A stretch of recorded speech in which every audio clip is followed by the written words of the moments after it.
Hello again, Burbankers. Mike and Roy here with another City Council candidate. We've invited the candidates to answer some questions that Roy and I put together with some help from our neighborhood and members of Save Burbank Neighborhoods. So please welcome Sharon Springer.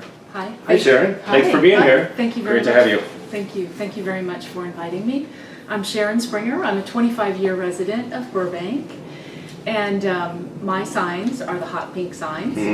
And luck of the draw, I'm #1 on the ballot. And I want to say that the pink signs are my pledge of transparency. Pink is my favorite color. And I will represent you. You matter. No matter what your favorite color is, who you are, how old you are, your race, your ethnicity, I represent all of you. Thank you. All right, thanks, Sharon. Well, Roy's got the first question today, so let's get started with those questions. Yeah, this one, we love asking this one, and here it goes. What do you love about Burbank? I love the people in Burbank. I love my neighbors and my relationship with them. And I also love that Burbank is a part of Southern California. I went for a 5-mile run this morning and it was exquisite. The temperature was perfect. It was 52 degrees. The air was clean and it was beautiful.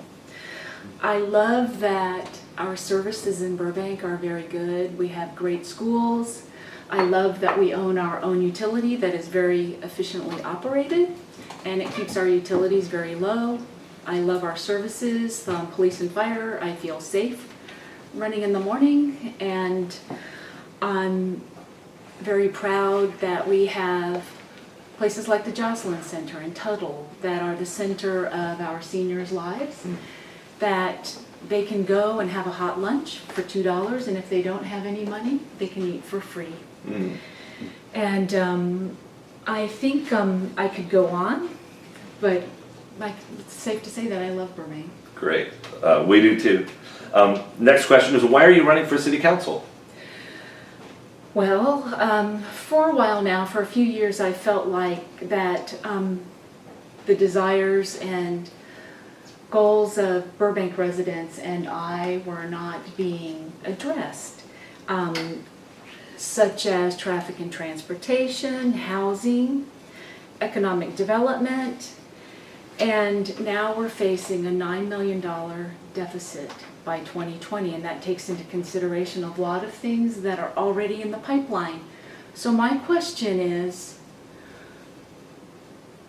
did they not see this coming?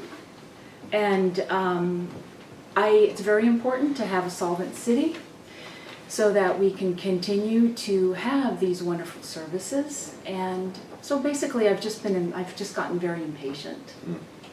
Thank you. Sharon, how much time do you see yourself prepping each week, reading?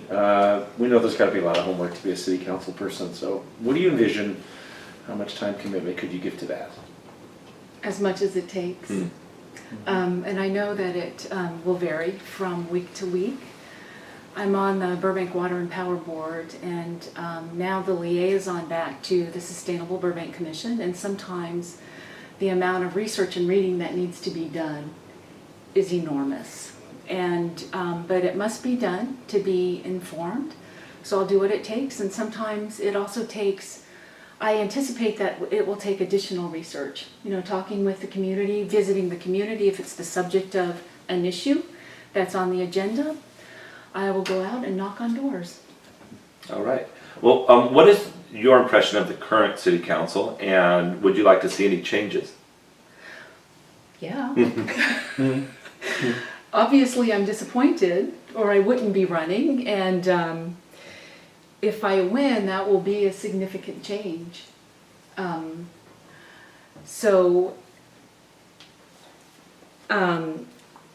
as I mentioned before, I want to move forward on traffic and transportation issues. And those have been issues for a while. I talk with lots of people, and it's an issue with just about everybody. We need a comprehensive plan to address traffic and transportation. Measure M will help us with that. Measure M passed in November. And there are some exciting projects in the pipeline, but there are others that can be glommed on to the ones that are proposed. Do you want me to expand? If you like. Okay. Well, there is, Measure M will cover the extension of the Orange Line from NoHo to Pasadena. They're not sure of the alignment yet, but a potential alignment is on a portion of it is on Olive Avenue. That will be from the Metrolink station to the Media District. So that will take a lot of cars off the road. There are some estimates now of exactly what. Glendale just applied for a grant for light rail that connects downtown Glendale, downtown Burbank, and the airport. They will know in February if that will be funded, and they will get the funds for the study probably in June or July. So imagine if that happens, and the one potential right-of-way alignment is down Glen Oaks, where the red line used to be. So that would take cars off the road, and if that does indeed happen, I propose a streetcar on Magnolia from Glen Oaks all the way to the Red Line station. Something charming to enhance that neighborhood down there. Housing is an issue, and it's also it's related to transportation. New housing needs to be located proximate to transit to keep help keep cars off the road. And the cars that are on the road, the traffic will be better for them because we're helping the people who want to get out of their cars get out of their cars. So it should help everybody. Some people must rely on their cars, and so it would make it easier for everybody. And actually, housing located next to transit would reduce the cost of the housing also for many reasons. Maybe legitimately parking could be reduced in those developments. If not, I mean, we need adequate parking, so we wouldn't eliminate something that's needed. So, and other things, if they're located next to transit, some of the amenities in apartment complexes might not be needed. Maybe there's adequate public transportation to get to the Verdugo Aquatic Center so they could swim there, or McCain Bridge. So there are some possibilities there. And I would like to move forward on economic development, continue with water conservation efforts, and work on that budget. Great, thanks. Thanks, Sharon.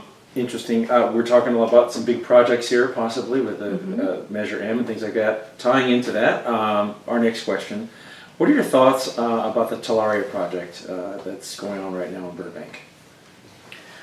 Well, when it was approved 2 years ago, I was disturbed that the land was sold for less than the appraised value. In a previous life, I was a commercial real estate appraiser. I was a designated MAI.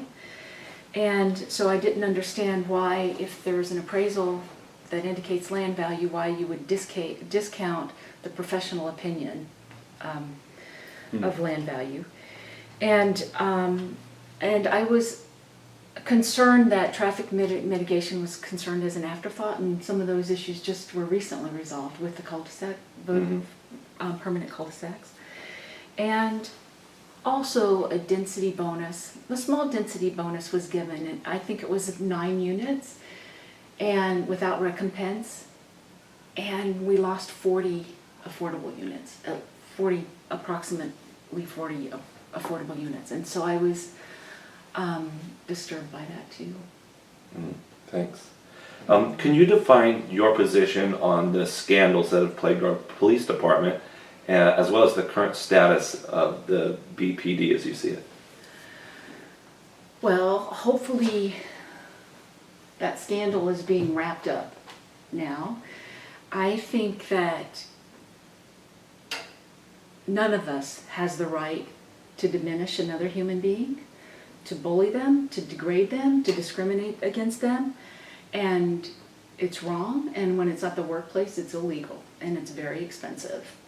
And so I think it will take diversity training and monitoring. I know the police department recently went through an audit and of emails, several things, but emails were included in that, and that was all cleaned up. There were some abuses apparently with taser, inappropriate tasing, but they determined, the auditor determined that there was no malicious intent. It seems like maybe they need more adequate training, and also some maybe unnecessary pursuits. But I have faith that it will be cleaned up. I think it was a real tough lesson, a very expensive lesson, and it will take monitoring and better training. And as far as the staffing issues, I think that's a problem all over the country for the police profession for lots of reasons. And we need to work closely with the police department and put our heads together and see how we can make it all better. But we need police. We have to have their protection. Who are we going to call? So I trust that will be better on a moving forward basis. Thank you, Sharon. Part of our November vote recently was Measure B here in Burbank. It was a big issue, airport expansion. Do you have any qualms or concerns about how it was presented to the public, to the voters in Burbank? For me, I felt like it was presented very well. I received lots of mail. I went to 4 community outreaches. It took 4 for me to fully understand what was happening. I had lots of questions, and I would go back and make sure all of my concerns were addressed. And then I went to the airport on a field trip with the Advisory Council on Disabilities. So they were seeing, these were people in scooters, wheelchairs, pushing walkers. And so they could hear the proposals for access and egress, and they were fine with it. So I have to say that I don't live in this neighborhood. For me, I felt like the outreach was very good. I was always getting mail from airport-related mail. All right, thank you. Recently, Burbank resident and Save Burbank Neighborhoods member David Spell broke the news of corruption here in Burbank in regards to a very serious election fraud scandal. While he was revealing this scandal to our city council in his 5 minutes of public comment, 2 city council members were texting and typing and wouldn't even look up to acknowledge David. How do you feel about this? It's rude. And I can just say that sometime I was with somebody when they were called out for using their phone, which seemed inappropriate, and they were just marking their calendar. But no, I feel like a speaker should be given undivided attention. Thanks. What do you think about the misappropriation of $50,000 of taxpayer money, that was donated by the Burbank Hospitality Association to the Yes on Measure B campaign, and do you plan on getting that money back to the taxpayers? Well, I defer my response until we get the ruling from the FPPC, which will be later this month. Mm-hmm. Is that right? It's soon. Okay, yeah. So I will let you know how okay. I feel, whatever their ruling is. Okay. It seems that much of the present city council is courting developers rather than representing the very residents who voted them in. How do you plan to balance the future growth of Burbank with residents' desire to maintain our small town legacy? Well, I will always represent the best interest of Burbank residents. And I think maybe that we had our earlier discussion of neighborhood councils, and I think maybe that's a very good way to get more Burbank residents involved on a regular basis so that they are informed about potential developments in their neighborhoods. I can help set those up. I think it would be a good idea if city council attended those, maybe alternating, so that council members would know firsthand the concerns of the residents in the different neighborhoods. And it should be, I know the sense of community is very important to Burbank residents. It's important to me. And I don't think it's possible for us to be no growth city. I don't think that would be wise, but we need to have mindful, responsible development. And I support mindful and responsible development, but I hate to hear when people said they didn't know about a proposed development. And it's been my experience in participating in the different community outreaches that a project gets better as with community input. It can require a lot of patience to listen to that and explain and even change plans. And so I will support Burbank residents, and let's maintain our sense of community. And I will say that the federal fair housing law requires that in our zoning we have a provision to provide for our fair share of regional housing. It's called a regional housing needs assessment, and we all need to work together on that and understand we don't have to provide the housing, but we have to provide the ability for it to be provided. And that's very important to understand. We have a growing need for affordable housing, and affordable doesn't necessarily mean low income. It just means housing that's 30% of one's income, and many people are spending more than that for housing. And I think that's part of the puzzle that I would like to be involved with. I would like to see if we can do the affordable housing in the private sector, I think we can do it. It will take putting our heads together. I think it's especially critical for our young people and our elders.